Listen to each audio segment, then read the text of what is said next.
welcome to day number, I want to say 10 of the lockdown that I've more or less been in. For those of you who are keeping up with the news, the coronavirus and all that, I've been more or less here a lot. And as such, I just got done watching a movie that I probably maybe shouldn't have seen, or at least not for this particular, what's the word I'm looking for, current mood of things. Let's see. To say the very least, I just got done watching a movie by the name of, known as Combat Shock. This was distributed by Troma. Now, you would think Troma's a little more lighter. I mean, they've got some over-the-top violent films, granted. But these were films like, The Toxic Avengers. These were films like, Tromeo and Juliet, Blood-Sucking Freaks. Granted, they were all over-the-top violent. But they weren't as, grim. They weren't as, This kind of reminds me of, Hobo with a Shotgun in terms of the grim, gritty, dark subject matter. Basically, the movie's directed by, Buddy Giovanzano, I believe is how you pronounce it. His brother is in the lead acting role as Ricky G, and he plays a Vietnam veteran named Frankie. Frankie Delin, I think, was supposed to be his last name. And it takes place supposedly it was filmed in Staten Island. It takes place in New York, and it's very gritty. He's basically came back from Vietnam. He went through, shell shock pretty much. He has a wife and a child, and the child is mutated due to probably Agent Orange and due to the other chemicals used in the war. And the movie itself is just very, very brutal. The movie itself is, there's no over-the-top, there's no over-the-top comedic matter to make this film any less grimy or gritty. This is basically, I thought a movie like Vice Squad was heavy, and Vice Squad was pretty heavy. But Vice Squad was a little more over the top and a little more or less not as, I take that back. It was pretty graphic, but it wasn't to the point where you were really kind of how does one watch this movie? And to say the very least, it's a good movie, Combat Shock. But is it as dark as hell? Yes. Is it a brutal, uncompromising film? Very much so.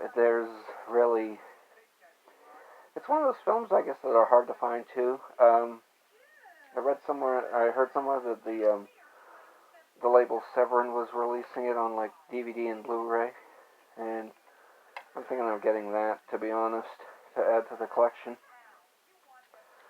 But it's not a movie I'm going to visit very often, and it's probably not a movie I'm going to visit right off again.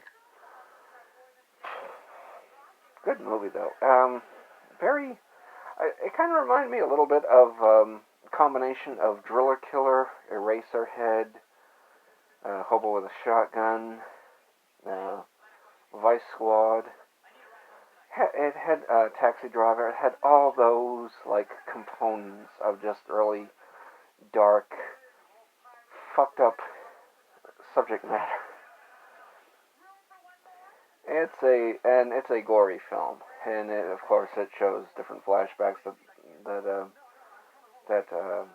Ricky has, and he basically also owes money to a bunch of hoods, and they of course are gonna try to like blackmail him into either paying up, or they're gonna, they were gonna basically take care of the wife and the kid, and I won't give away the film, I won't give away the ending, but I will say if you're expecting a happy ending, you're really in the wrong film. You're really looking through the wrong possible label. Well, it's trauma, so you're basically looking at the wrong label in some ways. I mean, even the happy endings have some fucked up ones. Just look at Romeo and Juliet. But for everyone saying that the war movies in the 80s were either realistic or not realistic, Platoon was pretty realistic. The Rambo movies, not as much, but they were lighter. They were easier to, go through and to watch. Movies with Reb Brown, like Strike Commando, which is basically a Rambo ripoff, that was easier to, watch. Combat Shock is not that easy to watch. But I will say this: if you do watch it, it doesn't really. There's no distractions in it. There's no way to watch the movie and not want to see what's going to happen. It's a good film.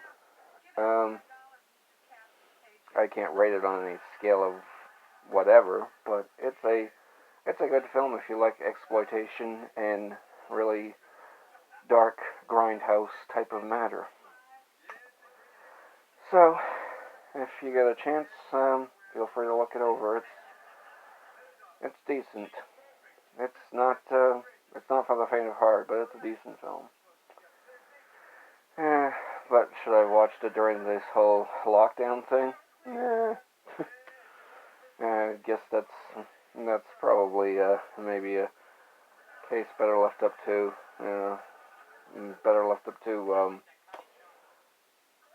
possible experts to answer that one. I won't go into detail. Anyway, this has been the Grindhouse. Until next time,